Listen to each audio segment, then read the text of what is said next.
Hi guys, welcome and welcome to Mr.Cherry Computers. Today நம்மளோட வீடியோல பாத்தீங்கன்னா நம்மளோட கஸ்டமரோட ஆளுக்கு தான் ஒரு PC பில்ட் பண்ண போறோம். இந்த கஸ்டமர் பாத்தீங்கன்னா அவங்க பேனர் லைட் போர்ட்ஸ் அதெல்லாம் செய்யறதுக்கு யூஸ் பண்றதுக்கான எடிட்டிங் ஒர்க்ஸ்க்காக தான் இந்த PC பில்ட் பண்ண போறோம்.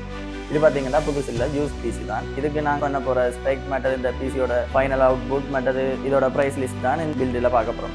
இதுல பாத்தீங்கன்னா நாங்க யூஸ் பண்ற ப்ரோசஸர் பாத்தீங்கன்னா Intelோட i7ஓட 8700 ப்ரோசஸர் தான் யூஸ் பண்ணிருக்கோம். இதுல பாத்தீங்கன்னா ரெண்டு ப்ரோசஸர் இருக்கு, 8500 இருக்கு, அதோட 8700 தான் இருக்குது. அதில் பார்த்தீங்கன்னா 8700 தான் யூஸ் பண்ணுறோம். இந்த ப்ரோசஸர் பார்த்தீங்கன்னா 6 கோர் 12 த்ரெட்ஸோட வர ப்ரோசஸர். பேஸ் கிளாக் பார்த்தீங்கன்னா 3.2, பூஸ்ட் கிளாக் பார்த்தீங்கன்னா 4.6ஓட வருது. அண்ட் இதுக்கு நாங்கள் யூஸ் பண்ணிக்க மதர்போர்ட் பார்த்தீங்கன்னா Gigabyteோட B360 மதர்போர்ட் யூஸ் பண்ணிக்கோம். இதில் பார்த்தீங்கன்னா 4 RAM ஸ்லோட்டும் மற்ற 2 NVMe ஸ்லோட்டோட வருது. அதோட இன்டெல் கூலர் யூஸ் பண்ணியிருக்கோம். இதோட ப்ரைஸும் இந்த ஸ்க்ரீனில் வரும். மற்றது பார்த்தீங்கன்னா இதுக்கு யூஸ் பண்ணிக்க ரேம்ஸ் பார்த்தீங்கன்னா 8GB DDR4 2666 MHz தான் யூஸ் பண்ணியிருக்கோம். மற்றதுக்கு யூஸ் பண்ணிக்க பவர் சப்ளை பார்த்தீங்கன்னா 600 வாட்ஸ் கேமிங் பவர் சப்ளை தான் யூஸ் பண்ணியிருக்கோம். கேசிங் பார்த்தீங்கன்னா கோல்டன் ஃபீல்டோட கேசிங்கோட யூஸ் பண்ணியிருக்கோம். இதோட ப்ரைஸும் இந்த ஸ்க்ரீனில் தெரியும். கஸ்டமர் கிராஃபிக் கார்டு மற்ற NVMe மற்ற ஹார்ட் டிஸ்க் எல்லாம் அவர்கிட்ட இருக்கிறதால நாங்கள் இவ்வளோ தான் எடுத்து பில் பண்ணி கொடுக்க போகிறோம். அதை விட உங்களுக்கு PC பில் இல்லை அதர் டீட்டெயில்ஸ் ஏதாவது தேவைண்டா எங்களுக்கு வாட்ஸ்அப் மூலமாக எங்களுக்கு தொடர்பு கொள்வதன் மூலமாக நீங்கள் அதை பெற்றுக்கொள்ளக்கூடிய மாதிரி இருக்குது. தேங்க்யூ.